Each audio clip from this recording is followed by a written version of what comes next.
Hello and welcome. This is the Goal is AFL podcast, and round 12 has come and gone. The 2025 AFL season is almost run and done. We are getting a very clear picture of who is the good teams and who are the really crap teams, and there are still a couple of teams which we're not quite sure about. But myself, Caleb up here, we're going to go chat about it. So how did you ingest and enjoy all of the football this weekend? Got to watch Thursday night footy. Brisbane Lions versus Essendon was there at the game, and it was a hard watch, not going to lie. But then got to watch Friday, Collingwood versus Hawthorn, which was a big blockbuster. Everyone was looking forward to seeing how these two teams would match up against each other. And it ended up being a pretty one-sided affair. So that was interesting. And then I didn't get time to watch any of the other footy on the weekend. So interested to hear your perspective because you did get to consume some of it.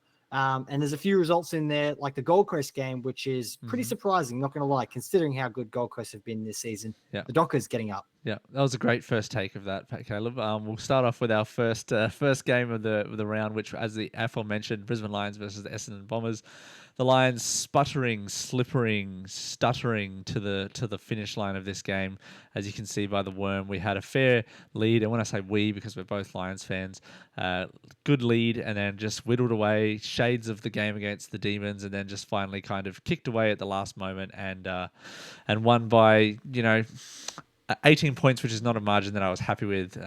But a lot of people pre-game were like, oh, you guys will win easy. It's going to be a percentage booster. And I just said, did you watch the Demons game? Like at the stadium, I was just like, are you serious? Like, stop doing this. Like, anyway, it was a interesting game. Tons of awesome performances. It's kind of interesting. We kind of have been used to the Sunday afternoon games and we kind of save them for the end because we go chronologically, but we get to talk about our favourite team at the start. There was a few standout performances. Obviously, Huey McCluggage had probably his best game ever. 41 disposals, like 7 scoring involvements, 2 assists. Logan Morris had a good game. Kai Lohmann, 3 goals. Decent work by the back guys, but yeah, not great. Noah Answorth had a great game. One of the goals of the year was also scored. And overall, it was a wet, slippery kind of game. Unfortunately, we didn't quite get the result with the percentage that we wanted, but we did get the result in the win at the end. So how did you see it from ground level, Caleb? Well, the fact that Brad Scott coming away from the game was pretty happy with his performance, and the fact that the Bombers were competitive, I think says a lot about his mindset and where this team is at, because the Bombers as a club should be doing a lot better than what they actually are. So when they can compete with someone who is formidable like the Lions, that's a win in their book, even though they didn't come away with the 4 points. So I don't know how to really interpret that. But from a Lions perspective, it was a tough watch. I hate wet weather footy, and it wasn't exactly bucketing down or anything, but just the slippery nature of the football just made things really difficult. My biggest takeaway coming away from the game was Levi Ashcroft just not really making an impact at all. Yeah. And the fact that Chris Fagan had the bravery to take him and sub him out of the game, because he's a young kid, still learning his trade, and obviously there's a lot of media headlines and fan support around the Ashcroft brothers. So I can't imagine that was an easy decision for Fagan to make, but he did. Brought Dev Robertson into the game and he finished off strong. So the Lions got the job done, and that's all that matters in my book. Yeah, I think that it wouldn't be as big a call if we hadn't have won a premiership last year. Like, for example, if this was kind of a rebuilding year or another year where you're still trying to figure out who the team is and taking a young star off, you're probably going to maybe cop some flack, and you're maybe worried about how he would feel about it. But I mean, he's got his brother there. He's got his spot in the team. He just didn't play very well, in this game, and that's fine. Give Devitt Robertson a bit of a run, which, I mean, I feel kind of sorry for Dev Robinson. If he was at any other team, he'd probably be a regular player. You look at guys you look at Harry Sharp, you look at Jackson Pryor, these guys who have left the team, gone to other teams. Speaking of, Jackson Pryor played his 50th game against the Lions on Thursday night. You'd see Dev Robinson, having some proper actual running time, but he doesn't really get that with our team. So, it's a strength, but also kind of bad for him as well. So, overall, bit frustrated. I don't think Essendon actually, they might have led by 1 point at one time, but we never kind of got behind at all. So you can't really call it a comeback, but it did kind of feel like a comeback. It was a scrappy game, but yeah, move on to next week, and we just keep kind of stacking wins without playing very well. So that's going to be the trend for us this year. You know what I mean? Oh, absolutely. Couldn't agree more. Yeah. And then we're moving on to the other game, which you saw was the Collingwood Magpies 107 defeating the Hawks to 56. Man, this was 51 points. I did not expect Collingwood to win by this much. I mean, at the start of the year, we kind of did our ladder predictions, and I predicted the Hawks, I think, to finish 11th, which might be still a little bit of a stretch, but they're definitely not as good as what people were saying. Like, people were thinking them for second or top of the ladder, and I think we're really seeing what the true colours of the Hawks are.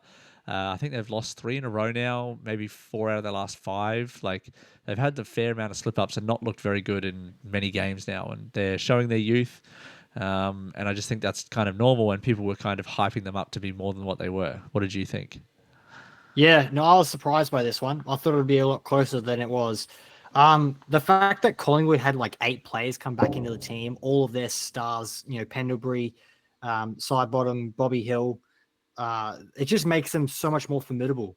And I don't think the Hawks had enough to cope with the pressure that was being thrust upon them. So I have definitely lost a lot of my belief in the Hawks being a top contender this season, because having 2 really big defeats back to back is never good. So I am probably looking at them now as maybe a team to just sneak into the 8 and not necessarily be towards the upper echelons at the top of the table. I mean, they could still finish 4th, but I think they'd have to bounce back a little bit and do some kind of a bit more stronger performances. But yeah, it was not a great kind of game from the Hawks, and again, just kind of proving the Magpies, especially at home, are an incredible force, and I think that it's going to match up. If the Lions match up with them, it's going to be a very hard game. Hopefully, we don't see them again until September. So it's going to be. Do we play them? I appreciate if we didn't see them at all for the rest of the season. I don't think that's going to happen. So we'll get ready for that. But the next team which we're going to chat about is a team that's had a little bit of a slip up the last couple of weeks after a very strong start. Is your Gold Coast Suns, Caleb, versus the Freo Dockers. Who finally won a really nice clutch game away from home. As you can see, it was a very seesawing affair with Freo getting out to some decent margins and then Gold Coast clawing them back like 3 different times. And, man, Freo in the wet as well. It was very wet this game. And, yeah, Freo showed some real class in coming back and winning this game. Very, very nice. You can't call them Flake Mantle anymore, can you? I can still call them Flake Mantle. They're only just in the 8, and they've, flaky is a bit... you can still win and still be flaky. That's the whole definition of flaky. Yeah. Yeah. So it's just, I'm surprised. Like, Gold Coast have been playing some really exciting football. So for the fact that the Dockers were able to come all the way to the east and beat them is, commendable. It's really surprising. Yeah. Yeah. And Gold Coast kind of not slipping. I don't think they slipped out of the top 4, but I mean, you got to win those games, especially you're at home playing a team that doesn't usually travel well. You got to win those games if you're a premiership contender. So I think Suns fans would be very, very disappointed with that one. We will move on to, as I said, sorry, I didn't mention this, but there was only 7 games this weekend. So 2 games out from what we'd usually have because 4 teams had a bye. But our next game, which was a Sunday afternoon game, was the Giants just squeaking over against Richmond, 80-77. And this was, Richmond actually won most of the quarters of this game, and the Giants I think they won all but the last quarter, and the Giants I know they lost it in the 4th. This was a massive crumbling. Yep. It was the Giants kind of they did it for their not skipper but ex-skipper Callan Ward, who suffered a potentially season-ending or career-ending injury, unfortunately. So they kind of I guess if this was against any other team than Richmond, I don't think they would have won. This is one of those games that kind of showed who the Giants really are. I think that, they're one of those middling to just to the bottom of the top 8 type of teams.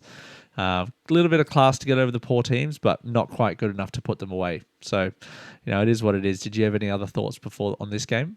Yeah, so I was scrolling through Twitter or X or whatever you want to call it as this game was happening and just seeing the scoreline blow out for Richmond. And I'm like, oh, baby, how good's this? And then was busy and whatnot, and then came back to the final score later and saw that the Giants had beat them by 3 points. And I was just like so upset because it's like, if that was the result that Richmond got away from home, like that would have been huge for their footy club because they've already picked up a few neat and tidy wins so far this season. And to get a win at GWS would have been massive for their morale and for their progress as Yeah. a club. But, you know, when you crumble in such spectacular fashion, again, lots of question marks need to be asked of the strategy and the tactics and why they weren't able to withstand the orange tsunami. I just think they're young. I think that's what it was. They just, they got some young players in key positions. I just think I wouldn't take anything too much away from it if I was a Tigers fan. So the Giants, another kind of scrappy win, keeping them in the conversation.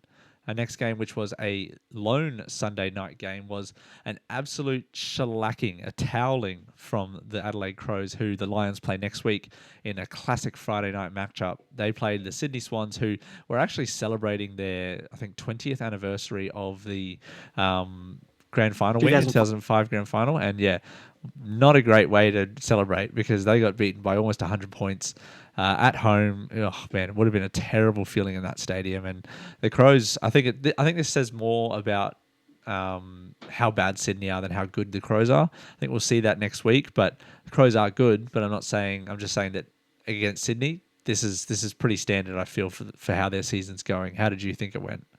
No, I think you said it very precisely.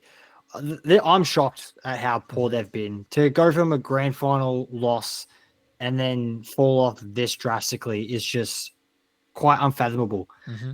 Like the fact that, you have all your stars there as well as a feel-good factor coming into the game. Mm-hmm. And then you put out a performance like that. It's embarrassing. And I am firmly in the camp now. I've been offensive for many weeks coming into this because I always thought Sydney would be able to turn it around, but I am now firmly in the camp of season done. It's over for them. Oh, I think most people are. It's around this time of year where you start to do the math and the calculations of who's being eliminated. And I don't think any team is actually technically eliminated yet, but I think there's at least 5 or 6 that we can pretty much rule out, and I think Sydney's a part of that. I just think the way that they're losing, not just the losses, it's the margins, it's the way they're losing, the way they're looking. They have some good games, but then they just get blown out in other games. And yeah, they're one of those teams that doesn't feel like they have the mettle to really come back against teams that have good quality, players. And I don't know. I think they'll come back. As in, like next year, they've still got young players, and I think that this is just another one of those blip seasons that Sydney has kind of had. Didn't they? They lost to Geelong, and then they missed they didn't miss the finals, but they had a pretty bad kind of season the year after. Might happen again. They might be able to bounce back. It's kind of one of those things that Sydney have been doing lately. So, any other thoughts on this game before we move to our Sunday slate? No, just severely disappointed in Dean Cox, that's for sure. I wouldn't blame him too much. One team, we did have a bit of a jaunt to the Red Centre of Australia, which was the only game happening in Alice Springs this year, the traditional kind of Melbourne game. They played in Alice Springs against St Kilda. It was 63-91 was the final score. And if you look at I'll bring that back up, look at the behinds for Melbourne. That's 7-21 to 14-7. So they had 28 scoring shots to 21. Which is just insane. Like, how do you, and to lose by that much? Like, it wasn't even really that close. And they had 7 more scoring shots. So, and St Kilda pretty much led the entire game. So, it was a little bit of a defensive dour affair, as most St Kilda games are. Melbourne with a couple of good goals. I had some good performances because I pick it as usual. Playing in front of a lot of Indigenous fans. There was obviously, it's Alice Springs. There's a huge contingent there, and they obviously showed out for both of these teams with a couple of good Indigenous stars on both teams. Wanganeen Millera, Keziah Pickett, etc. on both of these teams were kind of on full display as they were playing in a Northern Territory, which is heavily an Indigenous population. So that's probably why. Do you know what the temperature was for the game? Usually around this time of year, the temperature in Alice Springs roughly would go from like 7 degrees at night to probably around 28 during the day. So it was probably around the 21, 22 degree. Like I can't. That's all right for those two Melbourne teams, then I suppose. Yeah, it's very dry. Like coming from, if people don't know, I come from Darwin, and I'll have a look at it right now. But Darwin kind of has a couple of good months of weather from July to August. Right now in Alice Springs, the top is 19, low of 4. So that's kind of, it's a desert. It's very dry. It's lot of variable weather, and I think that the teams would have enjoyed that. But when I was watching it, everyone was wearing t-shirts, so it couldn't have been that cold. And I mean, I think obviously if it was a night game, it'd be freezing, but it wasn't. So this game, I think it tells us. Does it tell us any more about these teams? Do you think? Like I don't think Melbourne so. have had a good kind of run, but I don't think it really tells us that much about them. I think No. that run was kind of a good sign, but it's not a defining factor of their season. I think both these teams are still going to miss out on the 8. Yeah. No, Yeah, both these teams are very mid at best. mid at best. That's a good way to put it. Yep. Speaking of teams that are going to miss the 8, it's going to be the West Coast Eagles, and they lost again by 43 points to the Cats. A very late game. This was 7:20 on a Sunday, which is very unusual, especially when there's no public holiday the next day. Very, very late. So obviously a 5:20 start in the West. But yeah, for the East Coast, it was kind of one of those games that was kind of on. And you might have gotten a bit.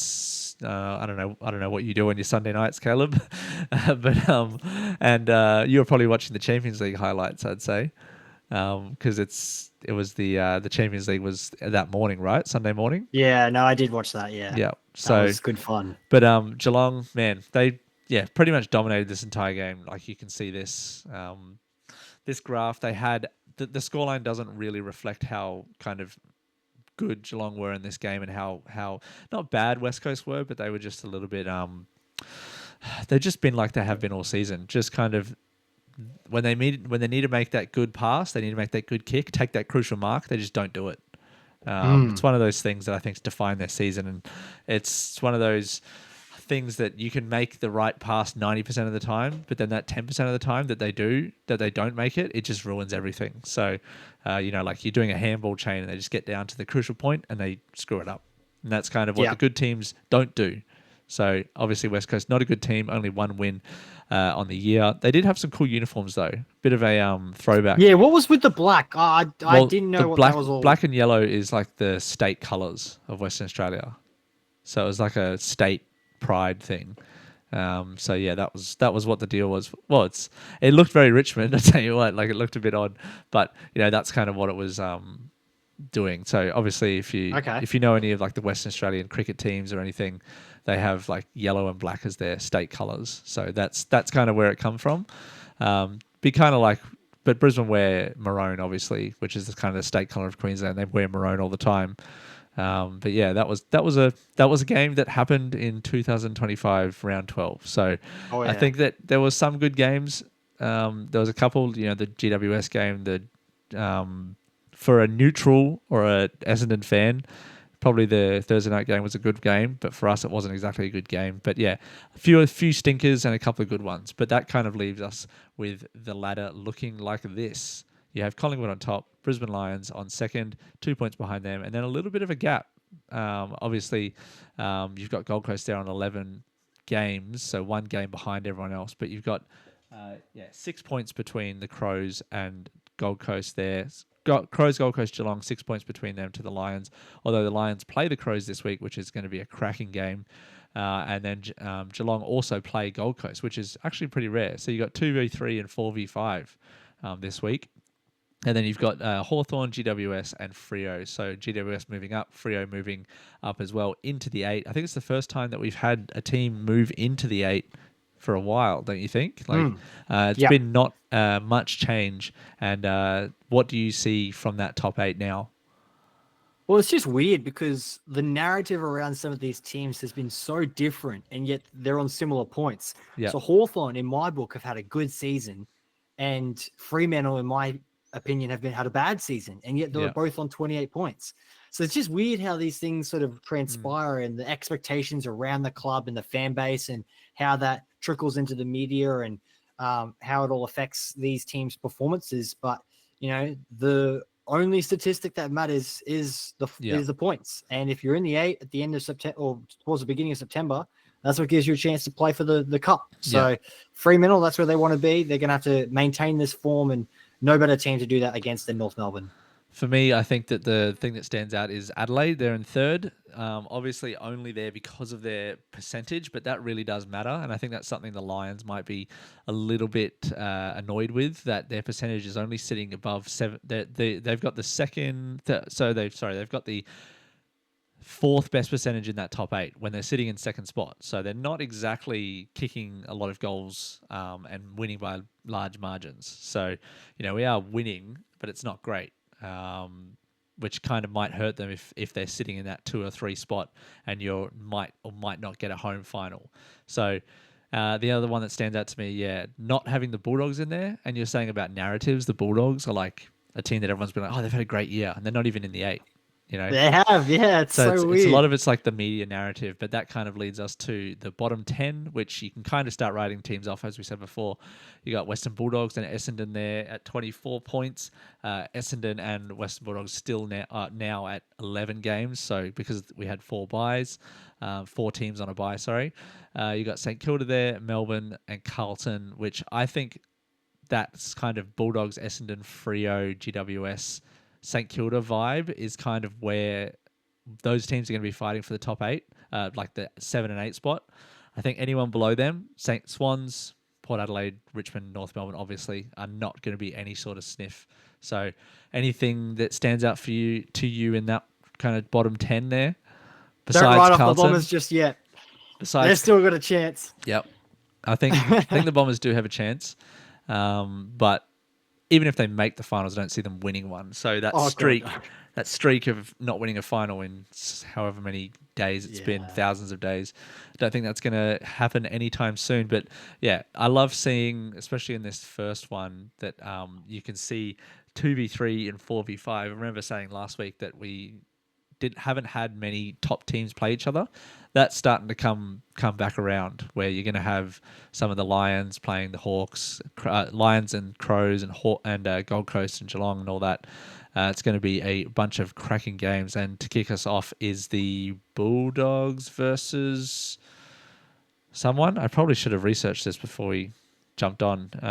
But I do know that the Friday game is the Lions versus the Crows, which is going to be a great game. Yeah. Thursday is Bulldogs, Hawks. Bulldogs, Friday, Hawks. Adelaide, Lions. Yeah. Again, those top teams kind of playing each other. So Bulldogs, Hawks, and then you've got on Saturday, you've got the Richmond versus Sydney, and you've got the, as I mentioned before, Geelong, Gold Coast, GWS versus Port, which will, if you said at the start of the season, GWS Port on Saturday night, you'd probably think, yeah, that sounds about right. And now it's like bit of a stinker there, perhaps.